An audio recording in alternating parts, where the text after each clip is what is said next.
तो national red मामले में जिस तरीके से पूछताछ हुई, नेशनल रेड केस में सोनिया से पूछताछ, तो सोनिया गांधी को ईडी दफ्तर बुलाया गया और प्रियंका गांधी के साथ पहुंची सोनिया गांधी और सोनिया के लिए सड़कों पर उतरे कांग्रेसी। लेकिन कांग्रेसियों ने जो प्रदर्शन किया और जांच एजेंसियों पर भी कहीं ना कहीं सवाल उठाए, अपने आप में एक बहुत बड़ा सवाल है। ईडी पर सवाल उठाए, सीबीआई पर सवाल उठाए, जांच एजेंसियों पर भी कहीं ना कहीं सवाल उठ रहे हैं। हमारे साथ कुछ और भी मेहमान जुड़ गए। हमारे साथ विकास श्रीवास्तव जी भी जुड़ गए, कांग्रेस के प्रवक्ता।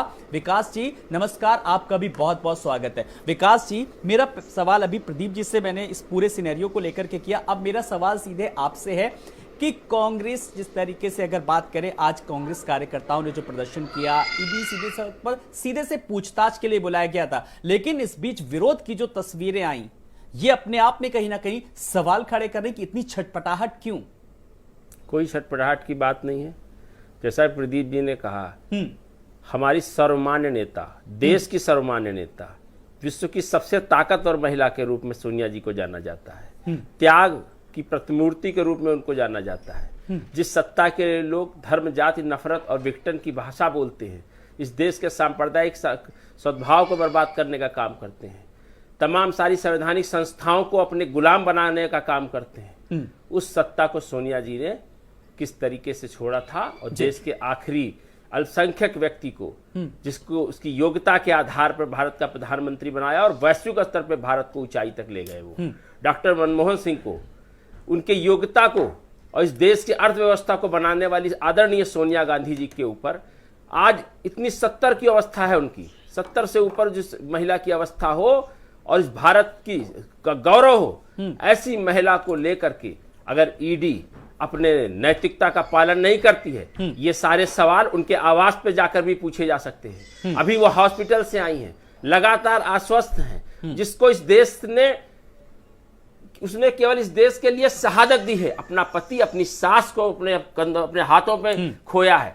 उस महिला ने इस देश के लिए सत्ता को छोड़ दिया है, इस देश के सांप्रदायिक सौहार्द को बनाए रखने के लिए सत्ता। लोगों ने उन्हें विदेशी कहकर कितनी गलत गलत बातें कही, तमाम सारे बयान आपकी मीडिया की लाइब्रेरी में होंगे, पर आदरणीय सोनिया गांधी इस देश की एकता, अखंडता को बनाए रखने के लिए, जैसे उनके परिवार ने, उनके पति ने जिस तरह शहादत दिया, उसके लिए उन्होंने अपनी राजनीति को शहादत दिया और किनारे बैठ करके उन्होंने इस देश को देशवासियों के हाथ में सौंपा।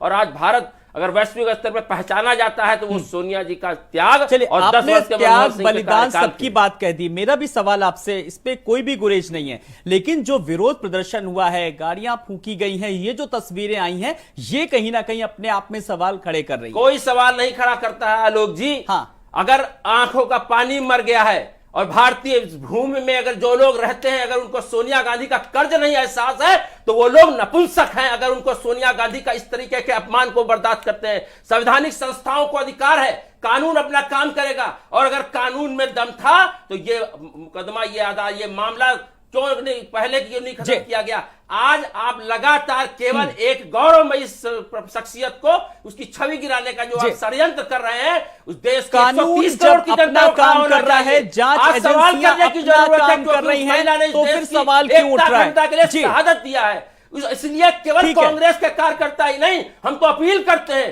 देश के हर जनमानस को खड़ा होना चाहिए। संवैधानिक संस्थाओं के नाम पे, भारत के संविधान और कानून के नाम पर आप इस देश की स्मिता को नष्ट करने का काम कर रहे हैं। विकास जी, बस लेकिन बड़ी बात यह कि सवाल इसलिए भी उठ रहा है क्योंकि इसलिए भी पूछा जा रहा है कि जांच में सहयोग नहीं किया जा रहा, प्रदर्शन हो रहा है, इससे एक अलग मैसेज जा रहा है।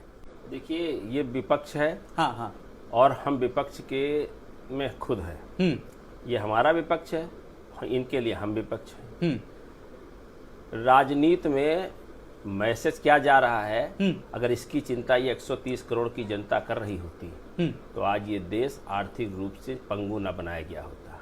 श्रीलंका के रास्ते पे इस देश को भेजा जा रहा है, और बहुत जिम्मेदारी से कहने जा रहा हूँ, अगर ये देश श्रीलंका के रास्ते पे पहुँच गया, अगर इस देश में आर्थिक संकट पैदा होता है और ये देश आर्थिक रूप से कहीं गुलामी की ओर बढ़ रहा है, तो इसके लिए ना सरकार जिम्मेदार होगी, ना कांग्रेस, ना विपक्ष होगा, इसके लिए केवल 130 करोड़ की जनता जिम्मेदार होगी। क्योंकि सवाल उठाने का जो समय था वो जनता के पास था। तब हम धर्म और जात के नाम पर खड़े होते हैं, हम धर्म के नाम पर वोट देने जाते हैं, हम जातियों के नाम पर वोट देते हैं। हमें बड़ी खुशी मिलती है कि हमारी जात का और हमारे धर्म का नेता चुन के आ गया, हमारी सरकार बन गई। पर जब हमारे बच्चों की नौकरी छीनी जाती है, हमारे भविष्य के साथ खिलवाड़ किया जाता है, तो आवाज नहीं उठती है। और आज जब हमारे अंदर है आग, हमारी नेता के खिलाफ जो भी आंख उठेगी, जो हाथ उठेगा, उस हाथ के खिलाफ हम खड़े होंगे। और जो संवैधानिक ताकत है, उस ताकत के दम पे खड़े होंगे, महात्मा गांधी के सत्याग्रह के दम पे खड़े होंगे।